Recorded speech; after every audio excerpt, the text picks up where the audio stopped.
TRP case में ED ने bark के हवाले से बड़ा खुलासा किया है कि जो टीआरपी केस की जांच हुई है वो डाटा बार्क से नहीं लिया गया। और सवाल ये उठता है कि बिना बार्क से डाटा लिए हुए परमवीर सिंह ने और मुंबई पुलिस ने कौन सी जांच की। देखिए, जब आप कोई भी काम जो एक राजनीतिक विद्वेष के चलते करना चाहते हैं या किसी को डेलिबरेटली यदि आप फंसाना चाहते हैं तो उसमें गलतियां होना स्वाभाविक है। जिसे कहते हैं ना कि चोर की दाढ़ी में तिनका, ये परमवीर सिंह की दाढ़ी में तिनका है। और आज जिस प्रकार से पूरे के पूरे टीआरपी स्कैम को अगर हम देखें, उसको समझने का प्रयास करें तो एक लेमैन की लैंग्वेज में भी उसको समझ आता है कि ये पॉलिटिकल वेंडेटा का एक उत्कृष्ट नमूना है। राजनीतिक पार्टियां तो राजनीतिक पार्टियां कर ही रही हैं। विधानसभा के अंदर विशेषाधिकार हनन प्रस्ताव पास किया जा रहा है। एक पुलिस का कमिश्नर, आप सोचिए कितना जिम्मेवार पूर्ण वो जो है एक ओहदा होता है। एक पूरे शहर का पुलिस का जो मुखिया है वो व्यक्ति इस प्रकार की जो है एक राजनीतिक एक साजिश कहूंगा मैं इसको, कि एक मीडिया चैनल के पीछे हाथ धोकर पड़ जाना। अब हंसा रिसर्च की उस अगर हम रिपोर्ट की बात करें जिसके आधार पर एफआईआर की गई, हंसा रिसर्च की फाइंडिंग्स में जो पूरा का पूरा टीआरपी स्कैम है वो टीवी टुडे मीडिया नेटवर्क के इर्द गिर्द घूमता है। और जिस व्यक्ति का नाम, जिस चैनल का नाम उस रिपोर्ट के अंदर है उसको तो कोई कुछ नहीं कह रहा, और जिसका नाम ही नहीं है उसके खिलाफ एक जो है प्रेस कॉन्फ्रेंस करके इतना बड़ा माहौल बना दिया गया। और उसके बाद जो तमाम चश्मदीद थे उस मामले के, उनके ऊपर जो है पुलिस या प्रेशर, उनके घरों के बाहर दिन भर जो है पुलिस की गाड़ियों का खड़ा होना, पुलिस द्वारा दबाव बनाना कि जी नहीं आप ये बयान दो और ये बयान दो। ये एक बहुत ही निचले और निम्न स्तर की राजनीति है, जहां तक कि राजनीति अभी तक सिर्फ जो है खाकी वालों के लिए नहीं थी। अभी तक ये होता था कि खादी वाले राजनीति करते हैं, परंतु आज महाराष्ट्र के अंदर खाकी पहने लोग भी राजनीति में उतर आए हैं। ये लोकतांत्रिक व्यवस्था के अंदर जो है बहुत ही डरावना और बहुत ही दुखद जो है संयोग है। और ऐसा संयोग वही होता है जहां जहां पर कांग्रेस की या कांग्रेसी गठबंधन की सरकारें होती हैं। आप आज देश के अंदर 2014 से लेकर आज जब से नरेंद्र मोदी जी प्रधानमंत्री बने हैं, आपने देखा होगा लुटियन की एक बहुत बड़ी लॉबी देश के खिलाफ काम कर रही है, देश के प्रधानमंत्री के खिलाफ काम कर रही है। देखिए, एक होती है पत्रकारिता और एक होती है पत्तलकारिता। पत्तलकारिता और पत्रकारिता में क्या फर्क है वो आज देश की जनता भली भांति देख समझ रही है। परंतु कुछ धृतराष्ट्र की तरह अंधे बने हुए राजनेता और कुछ पुलिस के अधिकारी जो समझते हैं कि ये सीट हमारी जो है बाप की जागीर है और जो है हम जो है हमेशा अजय हैं, हमें कोई कुछ नहीं कर सकता, वो लोग उस प्रकार के एरोगेंस के अंदर जो है अपने पद का, अपने सत्ता का जो दुरुपयोग कर रहे हैं। ये 4 दिन की चांदनी फिर अंधेरी रात है, चाहे वो उद्धव ठाकरे हो, चाहे वो परमवीर सिंह हो, क्योंकि कर्मों का फल तो आपको भोगना पड़ेगा।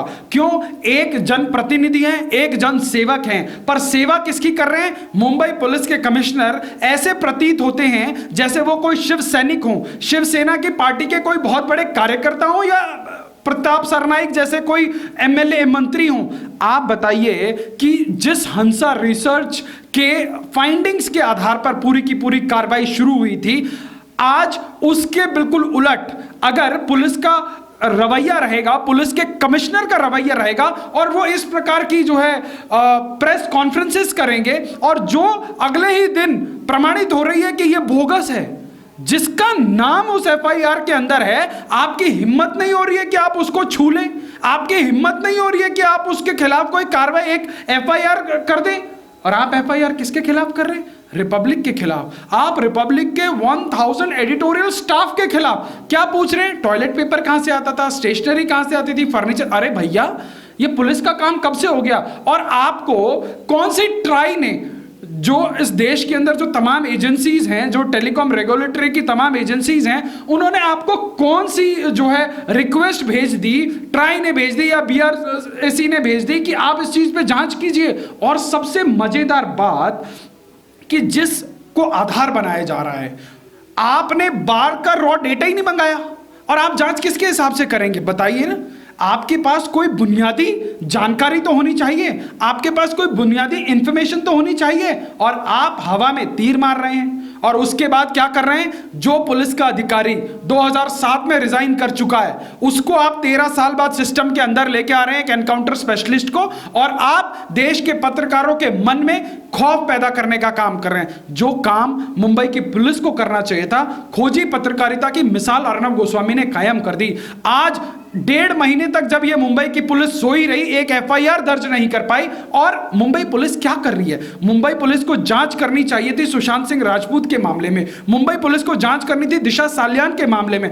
सुप्रीम कोर्ट ने झन्नाटेदार चांटा मारा और बोला मुंबई की सरकार और मुंबई की जो पुलिस है वो किस प्रकार से काम कर रही है, वो सीआरपीसी की धाराओं के तहत भी इन्वेस्टिगेट नहीं कर रही है। तो आप सोचिए कि आप क्या कर रहे हैं, आप प्रदेश की जनता को कौन सा लॉ एंड ऑर्डर दे रहे हैं, आप क्या कर रहे हैं, आप सीबीआई को कैसे रोका जाए उसके खिलाफ सुप्रीम कोर्ट में जाके आप हलफनामे दे रहे हैं। कितने कितने पेजों के, 100 पेजों के, 200 पेजों के हलफनामे आप सुप्रीम कोर्ट के अंदर दे रहे हैं, जब आपकी प्रायोरिटी ही किसी बहुत बड़े चेहरे को बचाने की है। क्योंकि यह देश के मन में सवाल है कि भाई जब आप अपराधियों को पकड़ेंगे नहीं और आप सीबीआई को रोकेंगे, आप ईडी को रोकेंगे, आप नारकोटिक्स को रोकेंगे, महाराष्ट्र की सरकार ने कानून में ही बदलाव कर दिया कि सीबीआई उनकी इजाजत के बगैर नहीं कर सकती। तो देखिए ऐसा ही काम चंद्रबाबू नायडू ने किया था। आज चंद्रबाबू नायडू का क्या हश्र है, पूरा देश देख रहा है। वो भाई साहब जो है 2019 के चुनाव से पहले प्रधानमंत्री बनने निकले थे। देश की जनता को याद होगा कि तमाम केंद्र सरकार से आने वाले पैसों की तमाम अनियमितताएं की उन्होंने, और उसके बाद केंद्र से स्पेशल पैकेज मांगने लगे। जब केंद्र सरकार ने बोला भैया अकंट भ्रष्टाचार में डूबे हो, जो पैसा दिया है पहले उसका हिसाब दो, जब सीबीआई भेजी गई जांच के लिए तो उन्होंने अपने राज्य के अधिकारों को प्रयोग करके सीबीआई को रोका। तो आज महाराष्ट्र के अंदर भी औरंगजेब ठाकरे की सरकार यही करने का काम कर रही है। जिस सरकार को जो है जनता को राहत देनी चाहिए थी, वो कहीं ना कहीं बॉलीवुड के लोगों को राहत देती हुई नजर आ रही है। चिकना घड़ा के ऊपर आप जितना पानी डालो टिकेगा नहीं। तो इस वक्त शिवसेना और उद्धव साहब ठाकरे के जितने भी ये पूरी की पूरी मंडली है, ये इसी प्रकार से बर्ताव कर रहे हैं, क्योंकि इन्होंने पॉलिटिकल सुसाइड तो कर लिया कांग्रेस और एनसीपी के साथ सरकार बना के। अब सिर्फ ये है कि ये सरकार कितने दिन तक खिंचेगी। Every single day they progress as a government, उतना ही माल कमाएंगे। तो जितना माल कमाएंगे उतना कल चुनाव में लगाएंगे। तो ये सिर्फ और सिर्फ जितनी भी आप तमाम जो है ड्रामे देख रहे होंगे ना, सरकार के ड्रामे, महाराष्ट्र सरकार क्या कर रही है। अभी खबर आई कि एक शिव सैनिक को जो है रात में अल्लाह मियां प्रकट हो गए और उनको जो है अचानक से ये लगा कि अजान बहुत जो है मधुर होती है, क्यों ना जो है अजान का कंपटीशन करा दिया जाए। तो भैया नया मुल्ला थोड़ी ऊंची बांग देता है। तो जिस सरकार को गवर्नेंस पे काम करना चाहिए था, आज वो तुष्टिकरण की राजनीति कर रही है। जो लोग हिंदुत्व का जो है ढफली बजाते हुए चलते थे, वो लोग आज सेकुलरिज्म का बुर्का ओढ़े बैठे हैं। तो ये जो राजनीति का ड्रामा, जो ये पूरा का पूरा नाटक महाराष्ट्र की सरकार कर रही है, ये महाराष्ट्र की जनता बहुत दुखित और बहुत द्रवित होकर देख रही है। और महाराष्ट्र की जनता सिर्फ एक मौके की तलाश में है कि जो व्यक्ति अपने आप को हिंदुत्व का ठेकेदार बताता था, वो कैसे संतों को जो है पुलिस की मौजूदगी में मरने के लिए छोड़ देता है। उसके बाद उस व्यक्ति की इतनी जहमत नहीं हुई कि वो संत जब मार दिए गए तो उनके कातिलों को जेल की सलाखों के पीछे पहुंचाया जाए। किसको खुश करना चाह रहे हैं आप, किसको खुश करना चाह रहे हैं? देश की जनता यही तो जानना चाहती है कि आपने नया नया सेक्युलरिज्म का जो बुर्का ओढ़ा है, जो तुष्टीकरण का जो आपने बुर्का ओढ़ा है, आप किसको खुश करना चाह रहे हैं? साहब, उन लोगों का स्टैंड क्लियर है जिनको आप खुश करना चाह रहे हैं, पर आपके स्टैंड में जो है कुछ ना कुछ गड़बड़ी हो गई है। तो समय रहते यदि आप अपना स्टैंड क्लियर नहीं करेंगे तो जनता आपको प्रदेश की राजनीति में तो निश्चित रूप से क्लियर कर देगी, क्योंकि इसका ट्रेलर आपको जो है बिहार में जनता ने दिखा दिया। एक हैदराबाद से गया हुआ ओवैसी बिहार के चुनाव में जो है 5 सीटें लेके आता है। आप बहुत बड़े ठेकेदार बनते ना हिंदुत्व के, आप गए थे 71 सीटों पर लड़ने और आपने केजरीवाल का रिकॉर्ड तोड़ दिया। आपके 71 के 71 सीटों पर जो है जमानतें जब्त हो गई हैं। आपके कैंडिडेट से ज्यादा वोट नोटा को मिला है। ये लोकतंत्र में वोट की आवाज है जो शिवसेना के कनपट्टी पर पड़ी है। यदि इनको ये नहीं समझ आता तो आने वाले कुछ दिनों में महाराष्ट्र के अंदर फिर से चुनाव होंगे और ये जो 52-55 विधायक लेके जो गुंडागर्दी, एक हाथी पर सवार होकर, एक पागल हाथी पर सवार होकर ये जो साहब चल रहे हैं ना, जनता एक महावत के रूप में इस पागल हाथी को बिठाने का काम करेगी।